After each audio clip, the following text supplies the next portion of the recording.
Eu quero dar um título à nossa palavra de hoje. Eu quero começar oficialmente a ministração da palavra nesse momento. E assim, o título que me veio à mente, talvez em algum momento ele vai estar relacionado, em outro não, é chamados ou voluntários. Que tipo de pessoa nós somos? Nós fomos chamados ou nós nos voluntariamos? Eu queria ler um texto com você em Atos capítulo 26, do verso 12 ao 19. Eu vou ler a Nova Almeida atualizada. Atos 26, do 12 ao 19.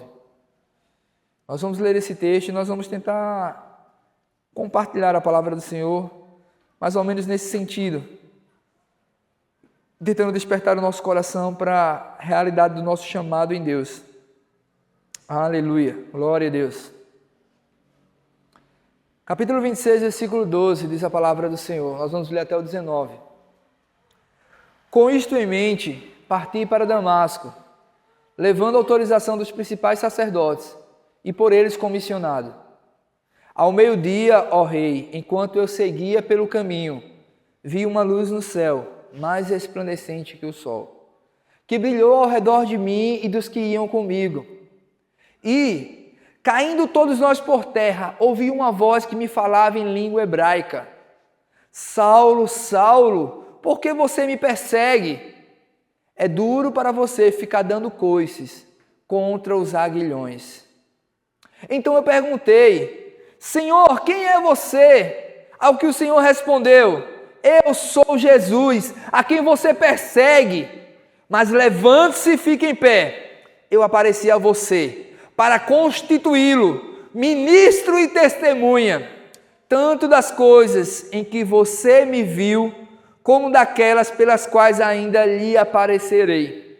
Vou livrar você do seu próprio povo e dos gentios, para os quais eu o envio, para abrir os olhos deles, convertê-los das trevas para a luz e do poder de Satanás para Deus, a fim de que eles recebam remissão de pecados e herança entre os que são santificados pela fé em mim.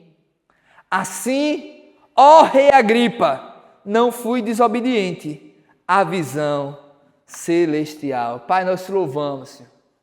Como teu filho Du orou, nós reafirmamos essa oração e mais uma vez clamamos a Ti. Traz-nos espírito de sabedoria e de revelação. Marca as nossas vidas e os nossos corações, de maneira que não saiamos daqui da mesma forma, mas sejamos marcados pelo Senhor para impactar este mundo. É isso que nós queremos, é isso que nós clamamos, é esse, Senhor, o anseio do nosso coração. Marca as nossas vidas, porque somente a Tua palavra pode fazer isso. Que o poder do Teu Evangelho entre, mude, revire as estruturas do nosso coração e faça de nós vasos úteis para a manifestação da Tua glória. Em nome do Senhor Jesus. Amém. Paulo está diante do rei Agripa. Ele está falando com ele ali, explicando a sua experiência, o seu testemunho, a sua conversão. Nós conhecemos a história. Paulo era um perseguidor. Paulo, ele foi o mandante da morte de Estevão.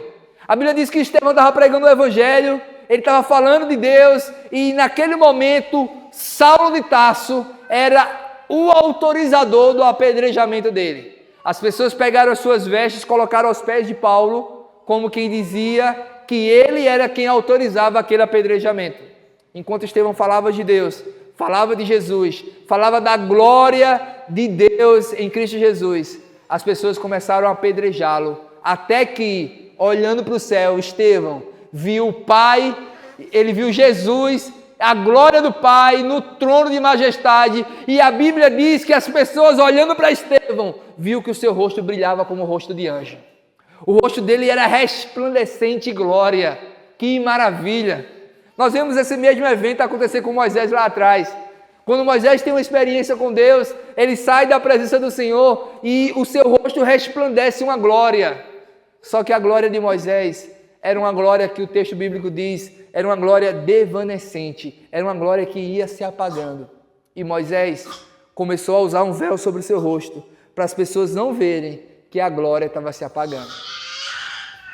Com isso a gente já tira uma grande lição, que nós Não coloquemos véus sobre o nosso rosto para fingir que tem glória quando não tem glória, mas que a gente possa ir diante do Senhor, aquele que renova a nossa glória, aquele que renova o seu fulgor, aquele que renova o seu poder, a sua unção, a sua graça sobre nossas vidas. Paulo de Tarso, o mandante da morte de Estevão, ele ia a caminho de Damasco com carta recebida dos sumos sacerdotes para perseguir e matar os cristãos. E quando no meio do caminho ele ia, uma voz brada do céu, uma forte luz, na verdade não do céu, né, mas uma forte luz ali, e do meio daquela luz a voz dizia: Saulo, Saulo, por que você me persegue? E ele não sabia com quem falava. E nós conhecemos a história. Saulo, ele não perseguia diretamente a Jesus, porque ele não sabia ainda das coisas, ele não tinha revelação, ele não tinha clareza.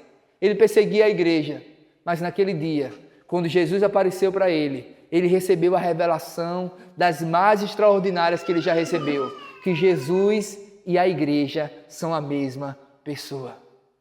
Naquele dia, Saulo entendeu que perseguir a igreja era perseguir Jesus, e Jesus fala com ele e traz essa revelação para ele, e diz: você será minha testemunha das coisas pelas quais já lhe apareci e das quais ainda aparecerei para você. Paulo, ele tem a vida transformada. Naquele momento, ele sai cego dessa experiência. Somente ele teve a visão, mas todos ouviram a voz naquele lugar. E ele vai acredito que ainda para Damasco, eu não lembro exatamente o local, mas ele está no local lá e ele fica cego e jejuando durante 3 dias. Até que Deus fala para um homem chamado Ananias e disse: olha, vai à rua chamada direita, e o meu servo Saulo está orando, tu vai lá orar por ele, para que ele seja cheio do Espírito Santo e torne a ver. Ananias, cheio do Espírito Santo, ele obedece à voz do Senhor, indo à casa de um perseguidor, alguém que matava cristãos, alguém que matava o povo de Deus. E naquele momento que ele chega lá, ele ora por Saulo de Tarso, e a Bíblia diz que escamas caem dos seus olhos, e ele torna a ver, e ele é pleno do Espírito Santo. Nasceu então o maior missionário da história, um homem de Deus que marcaria os países, as nações daquele tempo. Um homem de Deus enviado aos gentios para pregar o evangelho de uma maneira extraordinária. E é sobre isso que nós queremos falar. Eu pergunto para você e você responde para você mesmo, ou até pode falar se quiser. Será que Paulo, ele se coloca como um voluntário para fazer a obra de Deus? Ou a obra de Jesus, para ser mais específico? Ou ele foi alguém chamado, separado, como vaso exclusivo do Senhor para o propósito dele? Nós olhamos para a vida de Paulo e vemos que não existe voluntariedade a princípio. Existe um chamado e uma separação de Deus sobre a sua vida. E ele diz: se eu prego o evangelho, eu não tenho do que me orgulhar. Porque ai de mim se eu não pregar o evangelho, pois me é imposta essa obrigação. Paulo entendeu, por revelação, pelo Espírito Santo de Deus, pelo próprio Jesus aparecendo para ele, falando com ele. Imagina Paulo deitado na cama, Jesus sentado na cama dele de lado, e dizendo: ó, Paulo, bora, acorda, vou te ensinar coisas novas hoje. E Jesus aparecia para Paulo várias e várias vezes, explicando o evangelho e a revelação que tinha para ele. É interessante essa percepção, a gente ter essa percepção. Eu acho que seria interessante os filmes mostrar algo parecido nesse sentido. Porque quando Paulo começa a pregar o evangelho, ele começa a explicar: o evangelho que eu preguei não me foi ensinado por homens, mas me foi ensinado por Jesus, por revelação. O próprio Jesus aparece para Paulo várias vezes, agora, e ele diz: pelas quais ainda lhe aparecerei. Paulo, ele é arrebatado ao terceiro céu. O texto diz que não sabe se na carne ou no espírito, mas ele vai ao terceiro céu. E lhe é falado coisas, o texto diz, inefáveis, das quais ele não pode nem falar para outras pessoas. Segredos do coração de Deus foi revelado a Paulo de Tarso. E ele foi um instrumento preparado, separado pelo Senhor para executar a missão de Deus. A missão que Deus tinha para ele. E eu quero prosseguir. Prosseguir nesse texto, começando a ler ele do começo. O versículo 12 diz o seguinte: com isso em mente, eu parti para Damasco, levando autorização dos principais sacerdotes e por eles comissionado. Ao meio-dia, ó rei, enquanto eu seguia pelo caminho, eu vi uma luz no céu, mais resplandecente que o sol, que brilhou ao redor de mim e dos que iam comigo. Na verdade, todos veem a luz. Eu tenho invertido. Eu falei que todos escutam a voz. Todos veem a luz. E versículo 14. E caindo nós por terra, ouvi uma voz que me falava em língua hebraica: Saulo, Saulo, por que você me persegue? Duro é para você ficar dando coice contra os aguilhões. E eu queria tentar começar a fazer paralelos da vida de Paulo e a nossa vida e prosseguir com a nossa ministração. Nesse momento o Senhor Jesus fala com Paulo e diz: olha, é duro para você ficar dando coice contra o aguilhão. É duro para você ficar tentando resistir à minha vontade. Paulo, entende uma coisa, o que eu tenho para ti é o único caminho viável para você. Qualquer outro caminho não é útil, não é bom, não é interessante. O meu caminho é o caminho de vida. E o caminho que Jesus tinha para Paulo não era um caminho de glamour, de louros, de fama, de status. Era um caminho de perseguição, era um caminho de muitas vezes de dor, era um caminho de muitos dias de angústia, sendo perseguido, sendo maltratado, sendo perseguido até por seus irmãos, sendo muitas vezes chicoteado em vários lugares, e em algum momento ele foi tido como morto. Ele foi apedrejado numa intensidade tão grande que as pessoas olharam e disseram: tá morto, posso ir embora? E foram embora, e ele ficou lá como morto. Lá na carta de Coríntios ele diz que a tribulação foi tão grande, tão forte que veio sobre a vida dele, que ele ficou desesperado da própria vida. Ou seja, ele sabia que não viveria mais na percepção dele. Tamanha a tribulação que sobreveio sobre ele. A Bíblia diz que quando ele apela para Roma e ele sai a caminho de Roma na embarcação, ela naufraga. As pessoas pensam que vão morrer. Há grande perda, o barco se quebra, se arrebenta todo. E o Senhor fala com Paulo e diz: não morrerás, porque tu és um vaso útil e tu ainda vai testemunhar em Roma a meu favor. E naquele momento Paulo se levanta e diz que não morreremos porque o Senhor lhe dará livramento. Ele salva aquela embarcação, eles embarcam, chegam numa ilha, e depois de ser salvo daquele tumulto, daquela turbulência, está lá em terra firme, uma cobra vem e pica Paulo. E as pessoas dizem: esse cara é um amaldiçoado, velho. A coxa da gota lá, não morreu no barco, a cobra agora veio terminar de matá-lo. E não aconteceu nada com Paulo. E as pessoas viram que a mão do Senhor estava sobre a vida dele.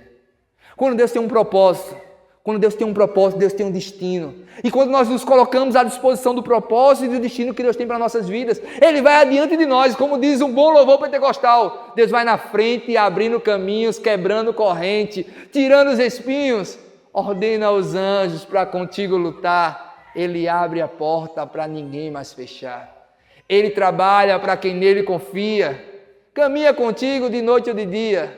Erga a sua mão, comece a louvar. Com muito louvor. Pulei algumas partes, né? Mas é isso que Deus faz.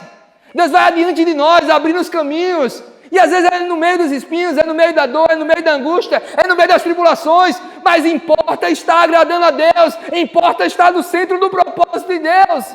Não é sobre estar num lugar de bonança onde não há dificuldades, mas é sobre entender o chamado de Deus e obedecer esse chamado. E o paralelo que eu quero fazer entre ser chamado e ser voluntário é que o voluntário, quando a coisa coxa, ele vai embora. O voluntário não deve nada a ninguém, ele não tem obrigação a ninguém com ninguém. O voluntário eu estou aqui, eu sou voluntário, não me cobre nada não me exija não, viu? Eu sou só voluntário. Na hora que a coisa ficar ruim, na hora que a coisa coxar, na hora que o problema começar a acontecer, o voluntário pica a mula, vai procurar um lugar melhor. Porque ele é só um voluntário, mas aquele que foi chamado por Deus, aquele que foi separado por Deus, aquele que foi comissionado e recebeu da parte do Senhor uma missão, ele vai dizer o seguinte: o sangue pode dar na canela, mas o Senhor me chamou, o Senhor me separou, o Senhor me deu uma missão e eu vou cumprir a missão. Na força do Espírito Santo, debaixo da graça de Deus, debaixo do poder de Deus, eu vou cumprir a missão, porque não foi um homem que me deu a missão, mas foi o Rei da Glória, o Deus Todo-Poderoso, aquele que morreu por mim, a minha morte. e hoje eu vou viver a sua vida. Conta a história que os irmãos Moráveis queriam pregar o evangelho numa nação e não podiam entrar para pregar o evangelho missionários. E eles queriam entrar naquela nação para pregar o evangelho e não podendo entrar como missionário, eles se venderam como escravos. Eles se entregaram para ser escravos naquela nação e poder pregar o evangelho ali. E quando eles estavam viajando para aquela nação, as pessoas começaram a questionar: vocês estão loucos? Vocês estão perdendo o futuro de vocês estão perdendo a vida de vocês nunca vão cursar uma faculdade, vocês talvez nunca voltem a ser pessoas livres, vocês vão ser escravos para sempre. Por que vocês estão fazendo isso? Pode ser um caminho sem volta. E aqueles jovens olharam profundamente no olhar das pessoas e disseram: sabe por que nós estamos fazendo isso? Para que o Cordeiro de Deus que foi morto, receba a recompensa pela sua morte lá na cruz. O que tinha de mais valioso era Jesus entregar a sua vida e morrer por nós. E se Ele deu a sua vida por nós, a gente vai fazer isso, é o mínimo que a gente pode fazer. E a grande frase é: para que o Cordeiro receba a recompensa da sua morte lá na cruz. E eu pergunto para você nessa manhã: a sua vida tem respondido essa frase? Será que a sua vida, a minha vida, será que a nossa vida, ela pode dizer: a minha vida é para que o Cordeiro receba a recompensa da sua morte lá na cruz? Olhando para a minha vida, o Senhor diz: valeu a pena. Valeu a pena derramar cada gota, valeu a pena passar por todo o processo, valeu a pena o Gólgota, valeu a pena o sofrimento, valeu a pena suar a gota de sangue. A pergunta é: a minha e a sua vida tem respondido ao chamado de Deus? A nossa vida tem feito valer a pena cada gota do sangue de Jesus derramado por nós há quase 2000 anos atrás? Eu quero dizer uma coisa para você: qualquer outro caminho que se apresente diante de nós é uma pura enganação. E dura coisa para nós recalcitrar contra o aguilhão. E eu queria ler mais uma vez esse versículo com você, versículo 14. Atos 26, versículo 14. Eu quero entender melhor com você o que é esse recalcitrar contra o aguilhão. Aleluia. Eu vou ler em outras versões. Atos 26, 14.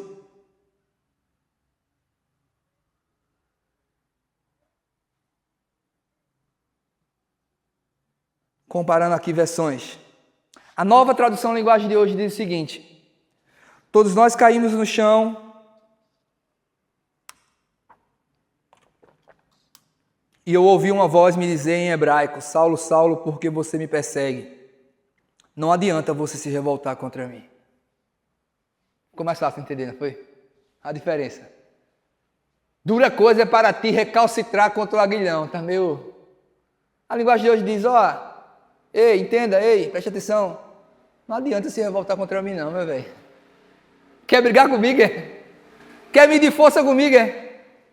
Lembra da história de Jó?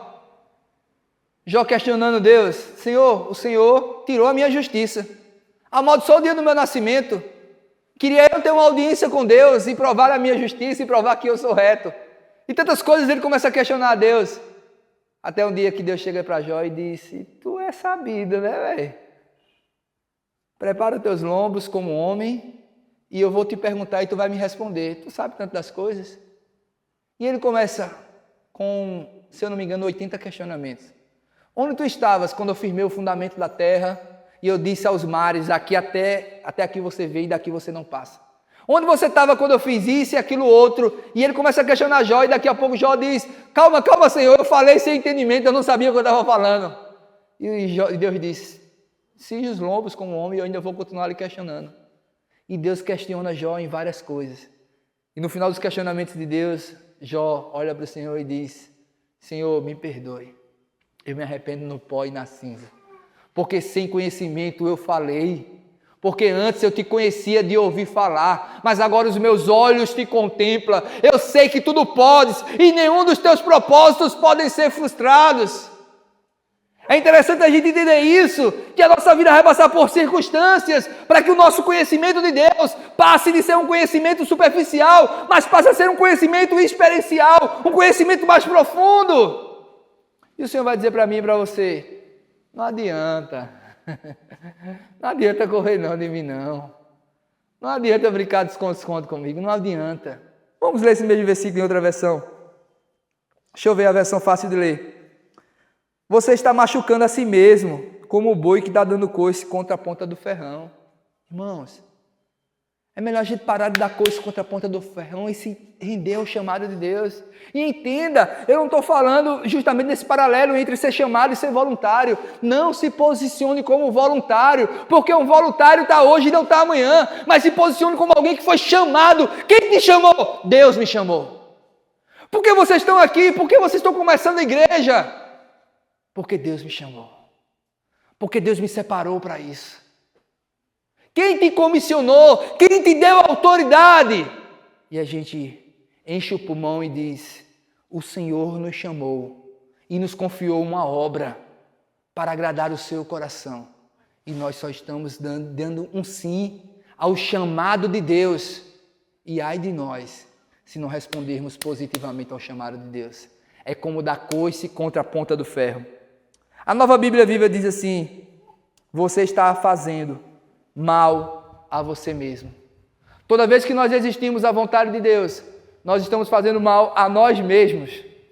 Nós não estamos fazendo mal a ninguém, nós não estamos fazendo mal a Jesus, nós não estamos fazendo mal a ninguém mais senão a nós.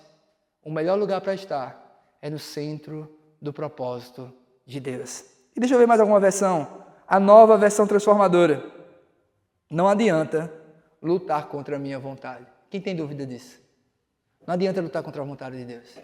A vontade de Deus, ela é boa, perfeita e agradável. Amém? E o melhor lugar para nós estarmos é no centro da sua vontade, como canta Nívia Soares. Existe um lugar, e esse lugar é no centro da sua vontade.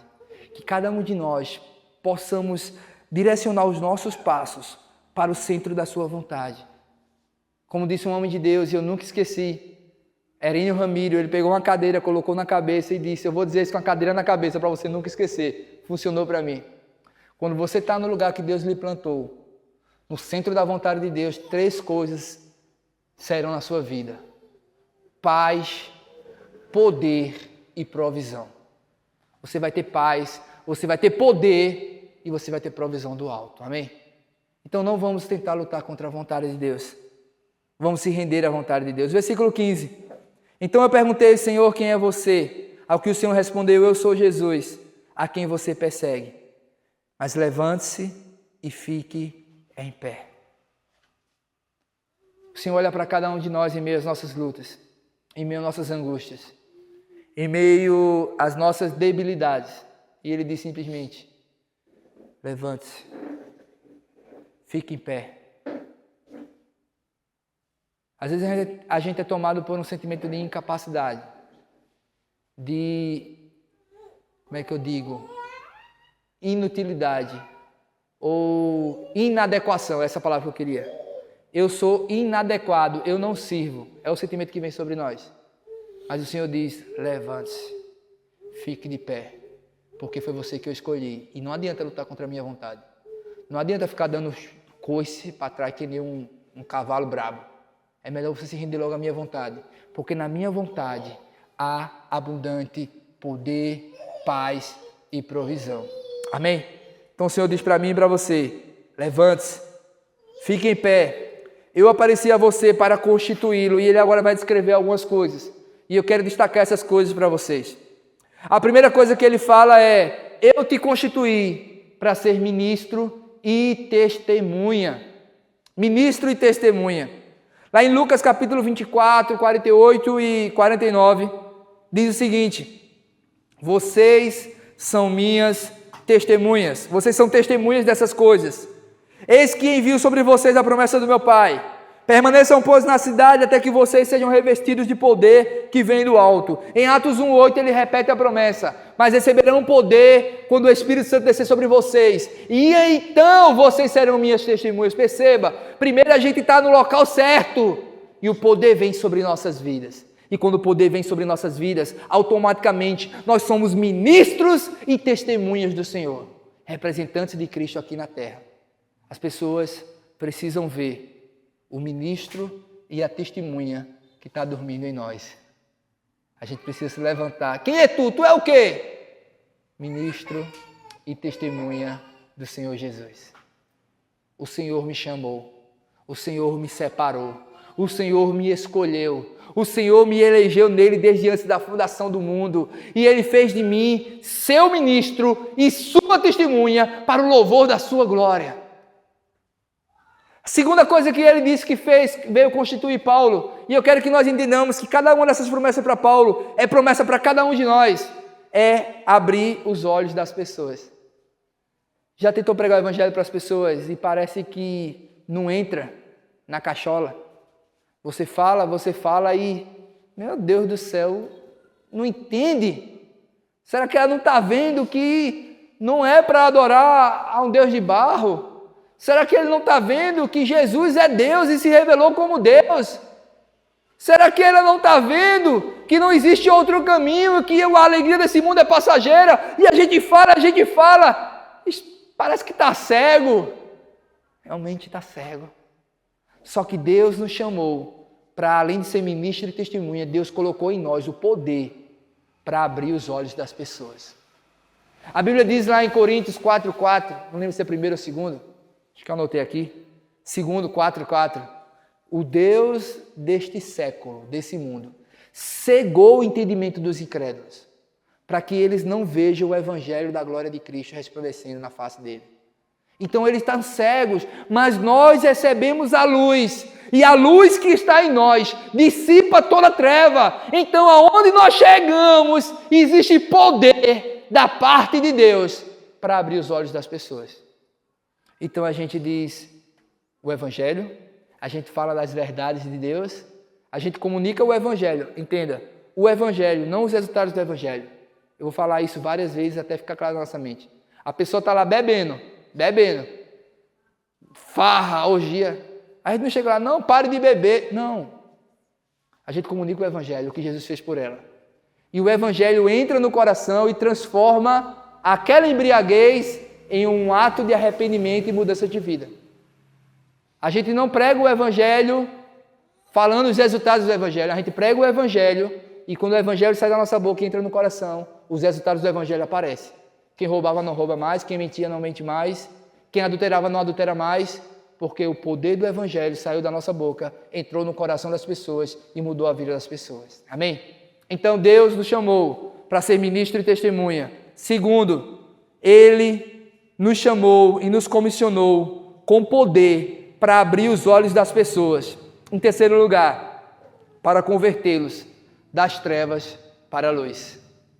É isso mesmo que você ouviu. É você, no poder do Espírito Santo, que vai converter eles das trevas para a luz.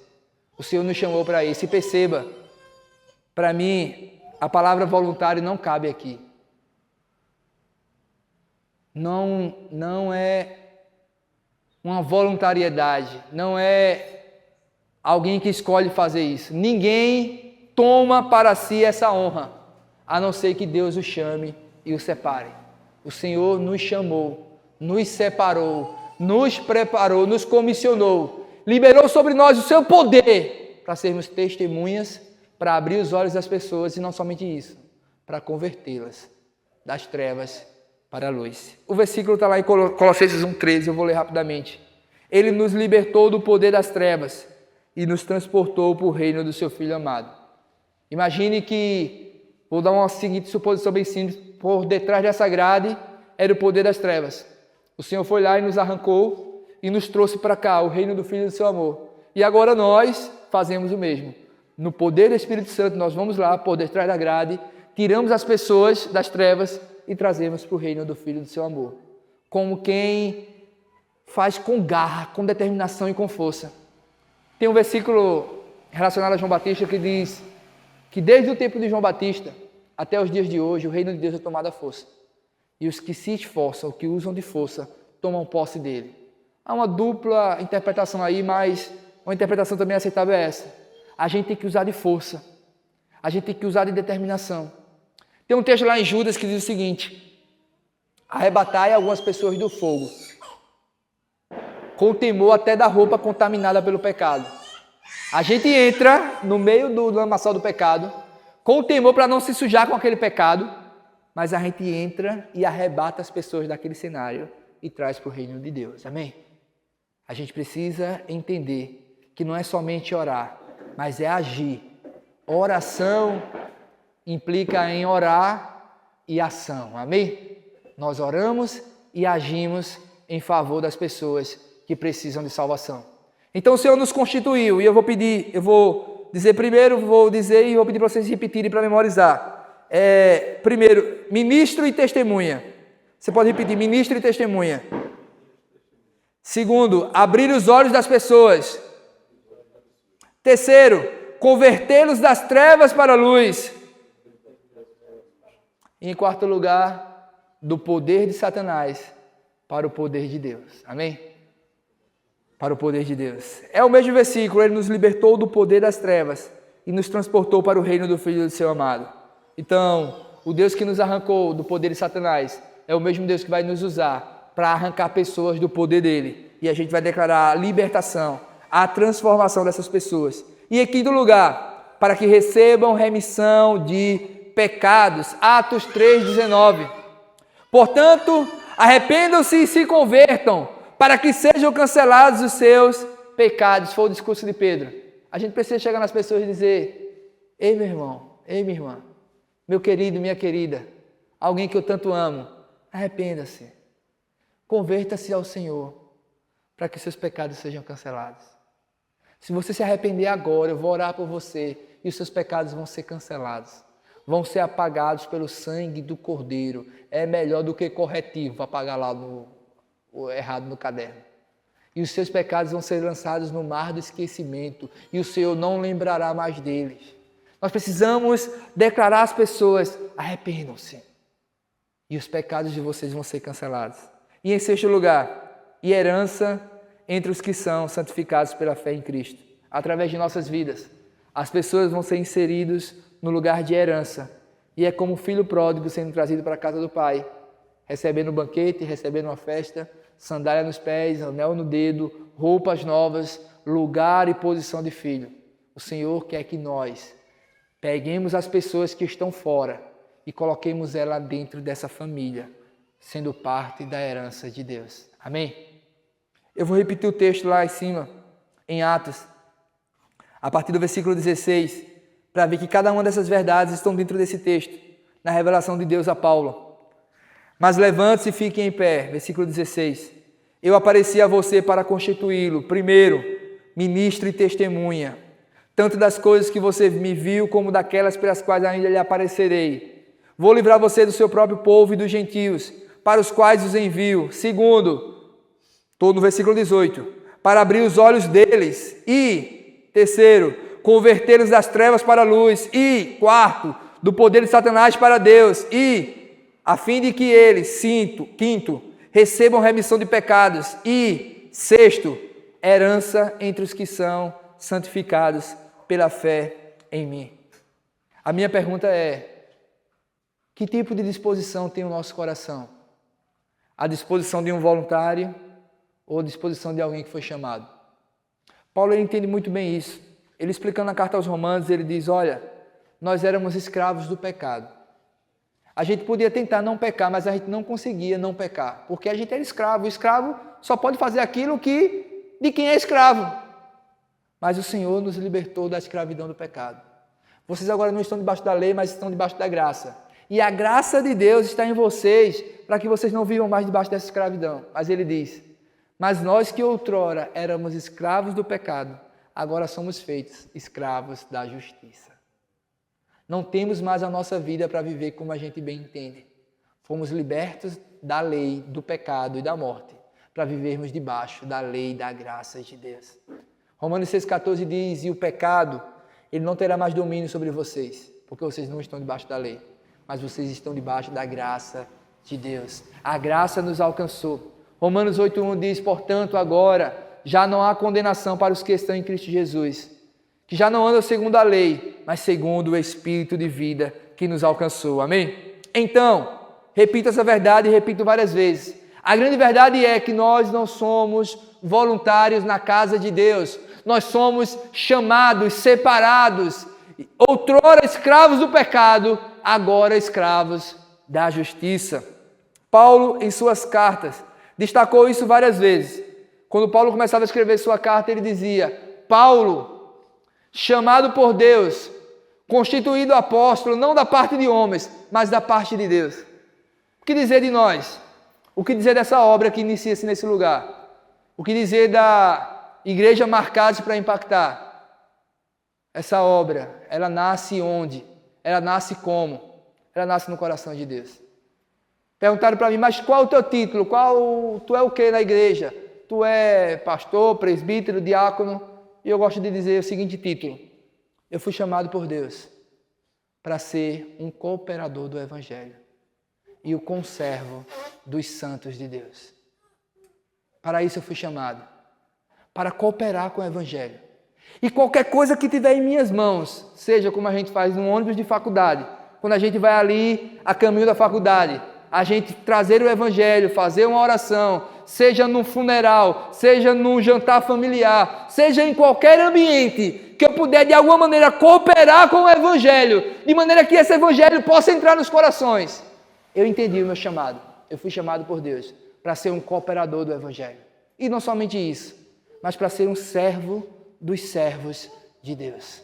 Para servir os santos, para servir os filhos de Deus, para servir com o melhor do meu coração, com o melhor das minhas mãos, sabendo que isso não é uma voluntariedade do meu coração, mas é um chamado de Deus na minha vida.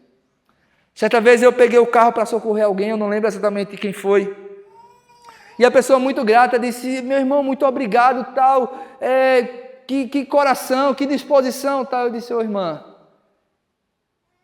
fique tranquila, você não, queria me pagar, você não me deve nada, minha irmã. Porque sabe quando você entende que foi chamado por Deus para isso, que existe um dom de Deus dentro de você, e não é uma voluntariedade simples, como a gente fala, mas é um chamado da parte de Deus, e ai de mim se não fizer isso. O Senhor já pagou, está tudo certo. Mas sobre mim, me é imposta essa obrigação de cooperar com o Evangelho de Deus e de servir aos santos de Deus. Então, sim, quando perguntarem para mim, e eu vou continuar respondendo: qual o teu título? Eu sou um cooperador do Evangelho e um conservo dos santos de Deus. E que o Senhor nos dê esse espírito, essa disposição, que cada um de nós possamos entender o nosso dom, que o seu dom pode ser diferente do meu, mas quando você entender o seu dom, não pense que está sendo voluntário no exercício dele, mas que o dom foi dado e lhe foi imposta uma obrigação para exercer esse dom que Deus colocou sobre a sua vida. Às vezes pode ser um dom de misericórdia, pode ser um dom de socorro, pode ser um dom de administração, pode ser um dom de tantas coisas. Mas ai de você e ai de mim se pegar esse dom e enterrar, ou se quiser tirar proveito sobre esse dom, porque o dom é de Deus e é para o louvor da sua glória. Amém? Vamos prosseguir no nome do Senhor Jesus. Tem uma frase do pastor Ricardo Garré, pastor homem de Deus, o qual eu tive a oportunidade de conviver e de congregar com ele durante um período, no seu livro que eu ganhei dele, dedicadozinho lá para mim. O livro é Uma Vocação Superior, o título do livro, né? A frase diz o seguinte, eu vou ler essa frase e vou repetir ela depois. Fomos chamados para manifestar a glória de Deus ao mundo, amém? Essa é a primeira frase, a gente vai prosseguir. Fomos chamados para manifestar a glória de Deus ao mundo. Essa é uma vocação superior aos nossos próprios interesses, amém? Preste atenção. Fomos chamados para manifestar a glória de Deus ao mundo. E essa é uma vocação superior aos nossos próprios interesses. Revelar a glória de Deus é interesse de Deus. E nós fomos chamados para isso. Prosseguindo a frase. Ora, se o chamado é divino, e a convocação é superior, então não deixaremos de servi-lo e adorá-lo em quaisquer circunstâncias que se apresente diante de nós. Perceba, o chamado é divino. Foi Deus que chamou. É por isso que eu estou fazendo esse paralelo sobre ser chamado e voluntário. Se você é voluntário, é porque você decidiu vir. Você é voluntário. E o voluntário só é voluntário até onde quer, até quando quer, até quando está afim. Mas se não é sobre eu estar sendo voluntário, não é sobre eu estar atendendo a um chamado divino. Se o chamado é divino, é do céu. Se a convocação não é minha boa vontade e meu ânimo, hoje eu estou afim, eu vou. Mas se a convocação é superior, em detrimento de todas as circunstâncias, a frase diz: não deixaremos de servi-lo e de adorá-lo em qualquer circunstância que se apresente diante de nós. Amém? O texto que nós acabamos de ler, de Paulo falando com o rei Agripa, expressa muito bem o nosso chamado em Deus. E eu quero falar como um chamado geral para todos nós. Há um chamado geral para todos nós, embora haja um chamado específico e detalhado para cada pessoa, cada um de nós. As 6 coisas que nós acabamos de ler e falar da vida de Paulo é ser ministro e testemunha, abrir os olhos das pessoas, convertê-las das trevas para a luz, do poder de Satanás para Deus, para que recebam remissão de pecados e herança entre os que são santificados pela fé em Cristo. Amém? Todos nós passamos por fases da nossa vida onde nós muitas vezes estamos vivendo como simples voluntários. Quando eu tiver afim eu oro, quando eu tiver afim eu leio a Bíblia, quando eu tiver afim eu vou para o local de culto, me reunir com a igreja, quando eu tiver afim eu faço isso ou aquilo outro. Isso é a vida de um voluntário. Mas a vida de uma pessoa que foi chamada por Deus e entende de onde veio o chamado. Ele diz como Paulo: não me orgulho e não me envergonho, mas entendo que sobre mim é colocado essa obrigação. E ai de mim se eu não pregar o Evangelho.